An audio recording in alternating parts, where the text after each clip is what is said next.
నిర్మల్ జిల్లా కేంద్రంలోని సోఫీనగర్ నుంచి శాంతినగర్కు వెళ్లే దారిలో గల పురాతన పోచమ్మ ఆలయాన్ని నిర్మించాలని కాలనీవాసులు నిరసనకు దిగారు. పోచమ్మ ఆలయ పరిసరాలను కొందరు కబ్జా చేశారని, వెంటనే ఆలయాన్ని నిర్మించాలని చెప్పడంతో కాలనీవాసులు ఆందోళన చేపట్టారు. దీంతో రహదారిపై రాళ్లు, ముళ్లకంపలు ఉంచి ఆందోళన చేపట్టడంతో రాకపోకలకు ఇబ్బంది ఏర్పడింది. ఈ సందర్భంగా భక్తులు ఆలయం వద్ద పూజలు చేశారు. అనంతరం భక్తులు మాట్లాడుతూ ఆలయ భూమిని కబ్జా చేశారని, గతంలో సైతం ఆందోళన చేపట్టడం జరిగిందని తెలిపారు. భూమి యజమాని స్థలాన్ని ఆలయానికే ఇస్తామని చెప్పడంతో అప్పుడు ఆందోళన విరమించినట్లు పేర్కొన్నారు. అయితే ఇప్పటి వరకు ఆలయం ఆందోళన చేపడుతున్నట్లు తెలిపారు. ఆలయాన్ని నిర్మించే వరకు తాము ఆందోళనలు విరమించేది లేదని హెచ్చరించారు.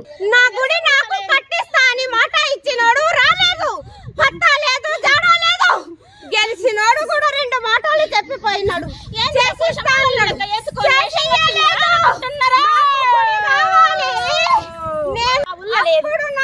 ఎక్కడ లేదు అమ్మవారు అంటారు, ఇక్కడ ఇప్పుడు రావాలి లేదన్నా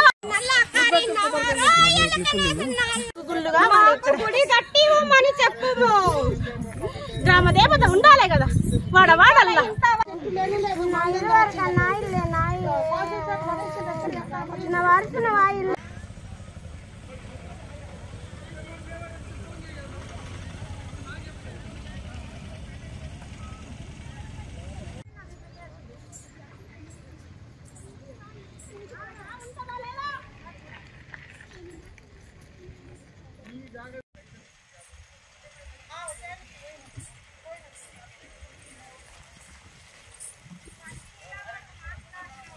గతంలో పూల ఓడితే ఇంకా నా గుడి కాలనీ వాసులకు కళ్ళలో కట్టి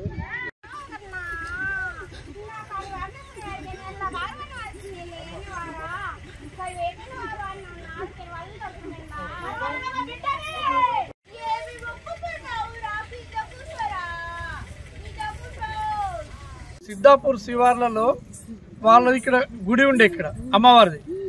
అమ్మవారి గుడి పప్పి సెట్ వచ్చేసింది, నేను కొన్న ఇదంతా అని చెప్పేసి ఇక్కడ చెట్టు ఉండే, పెద్ద ఇది ఉండే. ఈ సోఫీనగర్ వాళ్ళు, శాంతినగర్ వాళ్ళు, సిద్ధాపూర్ వాళ్ళు, చుట్టుపక్కల ఊరోళ్ళు అందరూ వచ్చి ఇక్కడ పూజలు చేద్దారు. అయితే పప్పి సెట్కు తెలియక ఏం చేసిండు, ఆ చెట్టు కొట్టేపించి ఆ పుట్ట గిట్ట అన్ని తీసేసిండు. తీయగానే ఊరోళ్ళు అందరూ, అన్ని ఊరోళ్ళు కలిసి పప్పి సెట్ చెప్తే పప్పి సెట్ ఏం చేసి, అయ్యో నాకు తెలియదు గుడి అన్నది మాకు తెలిసింది, అది గుడికే ఇచ్చేస్తున్నా అని చెప్పేసి పప్పి సెట్ గుడికి ఇచ్చేసి ఇది జరిగింది. గుడి అవ్వడానికి గుడి జాగానే గుడి కావాలా, గుడి కోసం అందరు నిలబడతారు. ఇది శాంతినగర్ వాళ్ళే కాదు, సిద్ధాపూర్ వాళ్ళు, సోఫీనగర్ వాళ్ళు అందరు నిలబడతారు, నిలబడి కట్టిస్తారు.